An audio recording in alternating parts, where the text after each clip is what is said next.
परीक्षा इसलिए नहीं ली जाती कि आप कितने अंक प्राप्त करते हैं। परीक्षा इसलिए नहीं ली जाती कि आप उसमें कितने अंक प्राप्त करते हैं, बल्कि इसलिए ली जाती है कि उस मुमकिन कार्य को करने में आप कितने सक्षम हैं या फिर आपकी काबिलियत क्या है। हेलो दोस्तों, welcome back to my YouTube channel the adventure coaching classes. This side Deepak Saini. कैसे हो आप सब? अभी आई होप आप सभी ठीक होंगे।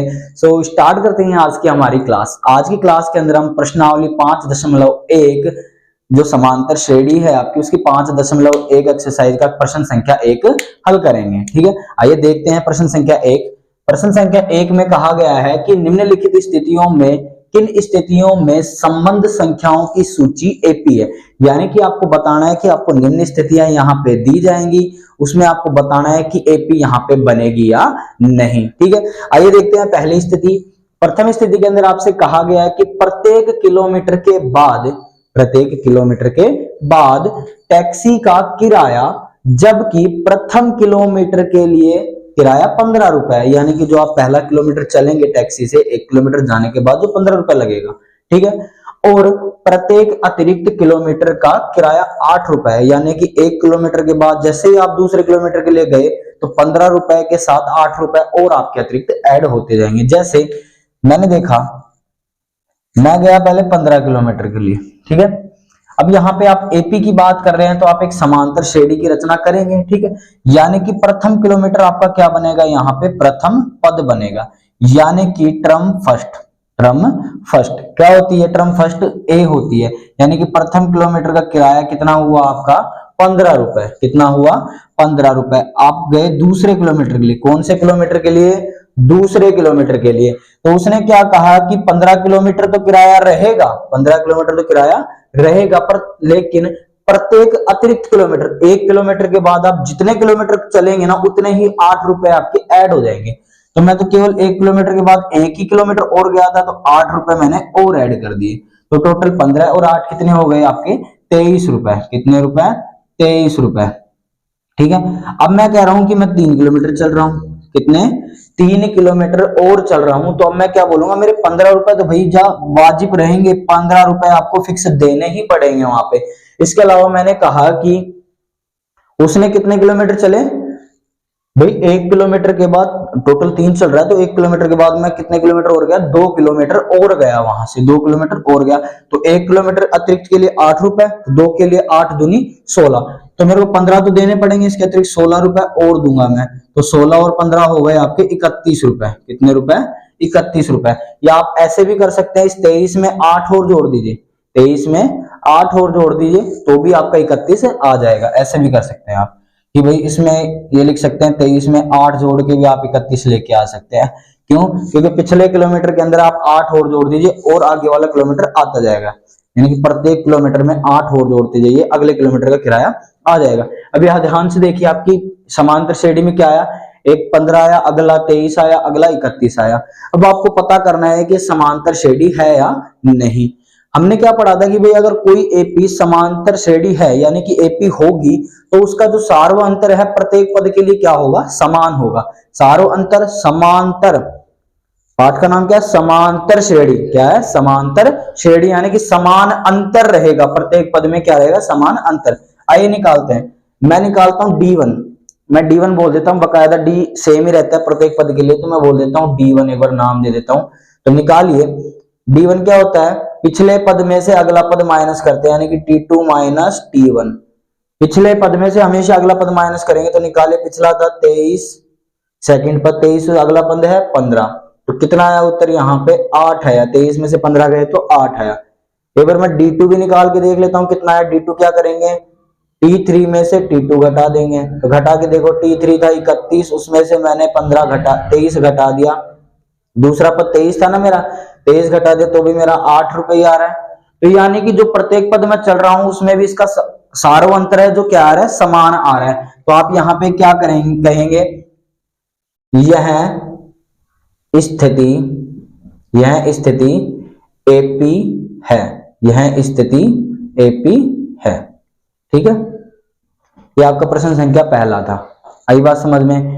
ठीक है, दूसरे प्रश्न पे चलते हैं। ये थोड़ा सा क्लासिक क्वेश्चन है, इसको ध्यान से देखिएगा भाई। क्या है, क्लासिक क्वेश्चन है, ध्यान से देखिएगा, दिमाग घुमा देता है भाई ये। ठीक है, हल देखते हैं भाई इसका। प्रश्न सुनना ध्यान से।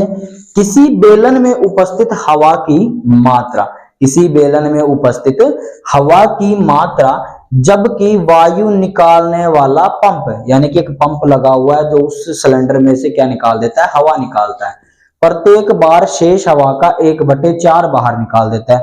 यानी कि मेरे पास जो शेष हवा बची है ना, उसका 1/4 उस पंप में से निकाल देता है। ठीक है, आइए देखते हैं। माना पंप में, सॉरी, माना बेलन में हवा की मात्रा कितनी मान ली भाई मैंने, x मान ली। कितनी मान ली, x। यानी कि मेरा T1 की वैल्यू कितनी आ गई, x आ गई। T1 की वैल्यू कितनी आई मेरे पास, x। पहला पद कितना आया, x, क्योंकि जो प्रथम में आप मानते हैं वह आपका T1 रहेगा हमेशा के लिए। अब T2 निकालने गया मैं, क्या निकालने गया, T2। अब मैंने कहा T2 कैसे आएगा, T2 निकलता है, मैंने बोला कि उसने कहा कि जबकि वायु निकालने वाला पंप प्रत्येक बार शेष हवा का 1/4 निकाल दो। तो मेरे पास हवा कितनी है, शेष हवा x है। शेष हवा कितनी है, x। इसमें से क्या निकालने का मतलब माइनस, भाई निकालने का मतलब माइनस। शेष हवा का 1/4, पंप में हवा कितनी है, x, यानी कि शेष हवा है, शेष हवा कितनी है, x।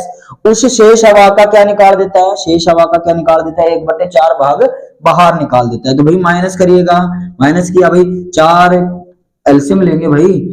एलसीएम लेने के लिए जब इसके बटे में कुछ नहीं है तो आप सिंपल विधि क्या है, थ्योरम कहता है, इसको इससे मल्टीप्लाई कर दीजिए। 4x, 4 को x से किया 4x, माइनस क्या है 1x बटे में 4, 4x में से 1x गए तो 3x बटे 4, 3x बटे 4। तो यानी कि मेरे T2 की वैल्यू कितनी आई, 3x बटे 4, 3x बटे 4। T2 की वैल्यू आई 3x बटे 4। अब देखो, अब मेरे पास शेष हवा कितनी है, 3x बटे 4। शेष हवा कितनी है, 3x बटे 4। मैं निकालने गया T3, और आगे निकालने गया भाई, पंप से और हवा मारी तो अब हवा कितनी बची, देखना जरा। शेष हवा कितनी, 3x बटे 4। शेष हवा है 3x बटे 4 में से निकाल दी मैंने, 3x में से क्या निकाल दी, 1/4 निकाल दी, 1/4 निकाल दी किसकी, शेष हवा। शेष हवा कितनी थी, 3x बटे 4। यहीं पे घूमता है क्वेश्चन, है क्वेश्चन बोला कि शेष हवा का 1/, भाई शेष हवा कितनी है मेरे पास पंप में, 3x बटे 4। उस 3x बटे 4 का ही क्या निकालना है, 1/4। तो 3x बटे 4 का 1/4 किया, उसको 3x बटे 4 में से क्या कर दूंगा, निकाल दूंगा। तो निकालो भाई जरा, निकाला मैंने, नहीं कर देते हैं। तो 3x बटे 4 ऐसे कैसे, 3x बटे 4 ऐसे कैसे, माइनस, इसको गुणा कर दिया, ऊपर का नंबर ऊपर से 3x को 1 से किया, 3x बटे में 4 चौक 16, 4 चौक 16, माइनस करिए कितना आया, एलसीएम लिया तो कितना मिला भाई, 16 मिला, क्योंकि बड़ी संख्या क्या है, 16। 16 का पहाड़ा तब तक बोलो जब तक इस 4 का भाग उसमें ना चला जाए। 16 का पहाड़ा तब तक बोलो जब तक कि 4 का भाग ना चला जाए। 16 एकम 16 भाई 4 के पहाड़े में आता है, तो एलसीएम कितना हो गया मेरे पास, 16 ही हो गया। 4 का भाग दीजिए 16 में, कितनी बार गया, 4 बार। 4 को 3x से मल्टीप्लाई किया, कितना आया, 4 3 12x माइनस 16 एकम 16, 16 को एक बार गया, एक को 3x से किया 3x, तो उत्तर कितना है, 12x में से 3x गया तो 12x में 3x गया तो 9x बटे में 16। तो भैया जी T3 की वैल्यू आई मेरे पास 9x बटे 16। तो T3 की वैल्यू कितनी आई, 9x बटे 16। पद क्या बने, T1x, T2 3x बटे 4 और T3 9x बटे 16।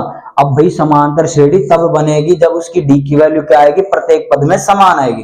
तो निकालने गए D1, क्या होता है D1, बोलना जरा, T2 minus T1, T2 minus T1।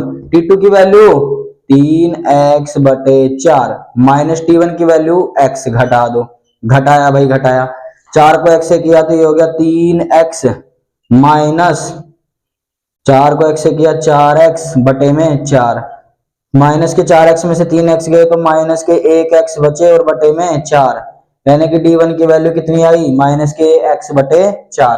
भाई D2 की निकालने गए, D2 की बोलना जरा, D2 होता है T3 माइनस T2। T3 की वैल्यू कितनी है, 9x बटे 16 में से घटा दूंगा T2 की वैल्यू 3x बटे 4, घटाया, एलसीएम कितना है अभी निकाला था 16, 16 एकम 16 एक बार गया, 9x से मल्टीप्लाई किया 9x माइनस 4 का भाग 16 में दिया 4 बार, 4 को 3x से किया 12x, बताना जरा 12x में से 9x गए तो 3x, और वो भी किसके, माइनस के 3x बचे, और बटे में कितने हैं 16। तो इस बार सारवंतर कितना है 3x बटे 16।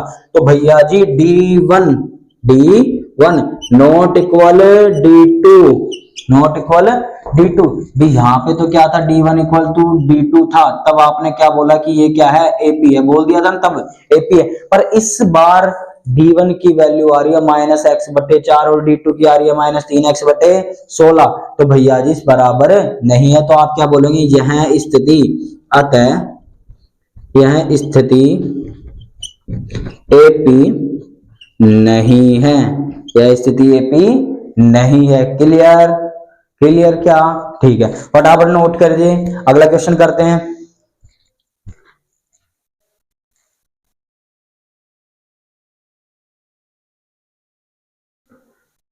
ये देखते हैं प्रश्न संख्या 3। प्रश्न संख्या 3 में आपसे कहा गया है कि प्रत्येक मीटर की खुदाई के बाद, प्रत्येक मीटर की खुदाई के बाद एक कुआं खोदने में आई लागत, कुआं जो खोद रहे हैं ना अपन, उसमें आई लागत, जबकि प्रथम मीटर खुदाई की लागत कितनी है 150 रुपए। यानी कि भैया अगर मैं 1 मीटर खोदा, मैंने फावड़ी भी अगर चला दी ना 1 मीटर तक, तो मैं 150 रुपए चाहिए मेरे को, ठीक है। आगे कह रहा है और बाद में प्रत्येक मीटर की खुदाई की लागत, भाई 1 मीटर के बाद और मैं जितना भी खोदूंगा ना प्रत्येक मीटर, तो भाई 50 रुपए अलग से लूंगा, 50 रुपए में बढ़ाता जाऊंगा। जैसे मैंने कहा कि मैं भाई जो पहला प्रथम है उसको तो मैं T1 बोलूंगा, मेरी पहली टर्म है, टर्म फर्स्ट। तो प्रथम किलोमीटर के प्रथम मीटर के लिए कितने रुपए लेता है 150 रुपए। उसके बाद जैसे ही वो अगले किलोमीटर पे जाता है, कैसे, अगले मीटर के ऊपर चला, किलोमीटर नहीं मीटर के ऊपर जैसे ही जाता है, तो वो 150 रुपए के अंदर क्या कहता है कि 50 रुपए और बढ़ा दूंगा मैं।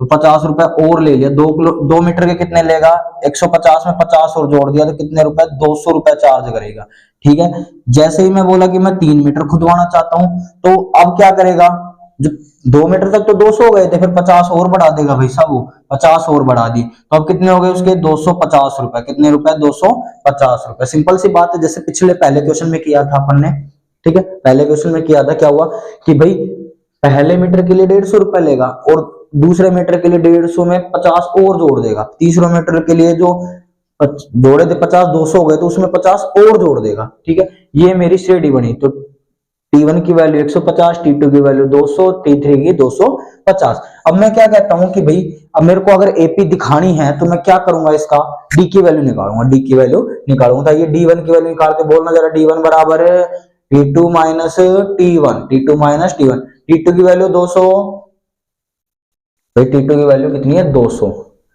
T2 की वैल्यू 200 में से घटा दूंगा T1 की वैल्यू 150, तो कितना आया भाई साहब 50। कितना आया 50। D2 निकालूंगा, D2 क्या होता है भाई T3 माइनस में T2 बोलते जाइए। T3 की वैल्यू 250 में से T2 की वैल्यू 200 घटाया तो भी कितना आया 50। तो यहाँ पे ध्यान देना D1 बराबर D2 आ रहा है कि नहीं आ रहा है, बिल्कुल आ रहा है।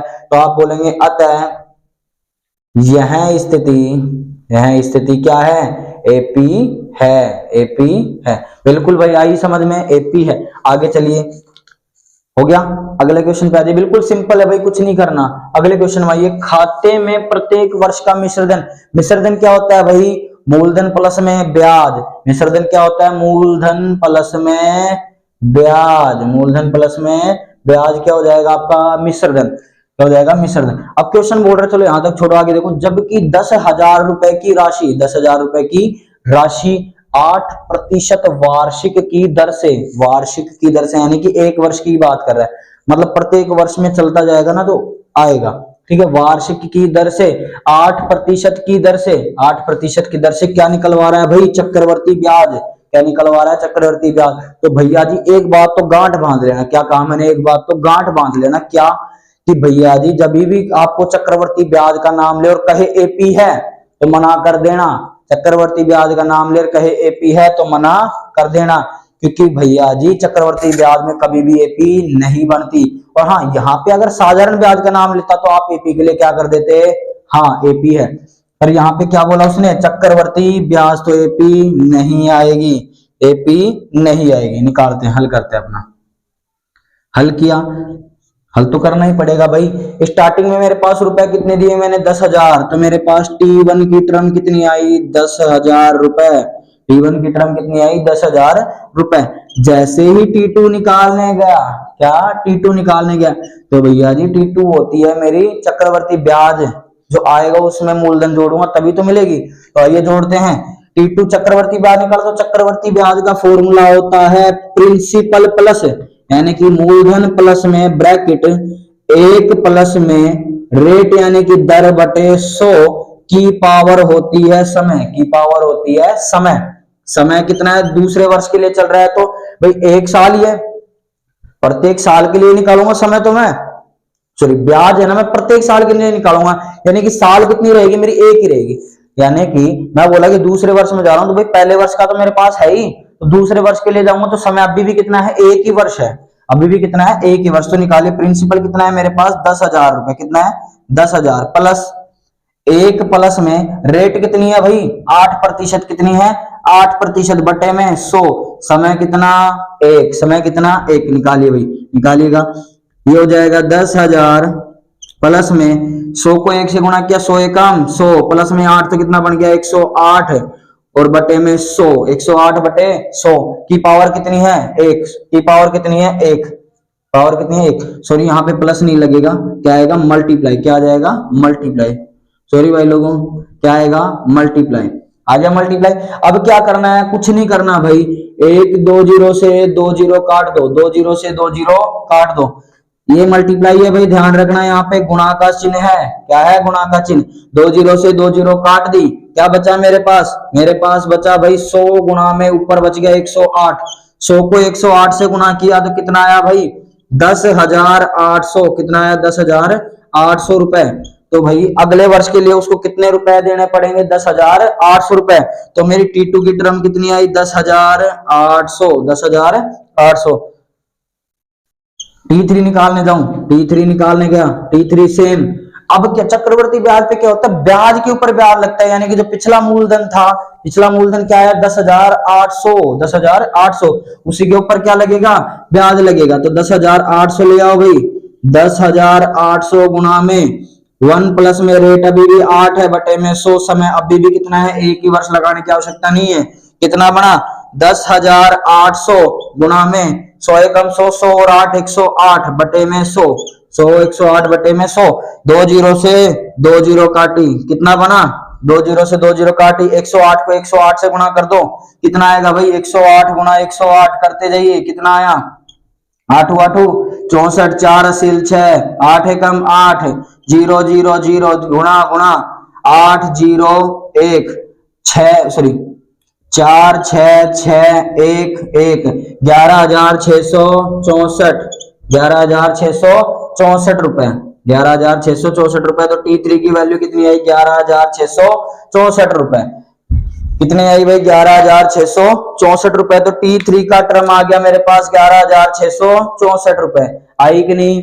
T1 की वैल्यू 10,000, T2 की वैल्यू 10,800, T3 की वैल्यू 11,664, डी की वैल्यू निकालते हैं, D1 वैल्यू क्या होता है T2 माइनस T1, तो T2 कितना है 10,800 में से घटा देता हूं मैं 10,000, तो उत्तर आया मेरे पास 800, कितना आया 800। D2 निकाला, D2 क्या होता है T3 माइनस T2, T3 कितनी आई 11,664 में से घटा दो 10,800, उत्तर कितना आया 864, कितना आया 864। तो भैया जी D1 नॉट इक्वल है किसके D2 के, D1 बराबर नहीं है D2 के, तो D1 बराबर नहीं D2 के नहीं है, तो आप क्या बोलेंगे अतः AP नहीं है, AP नहीं है।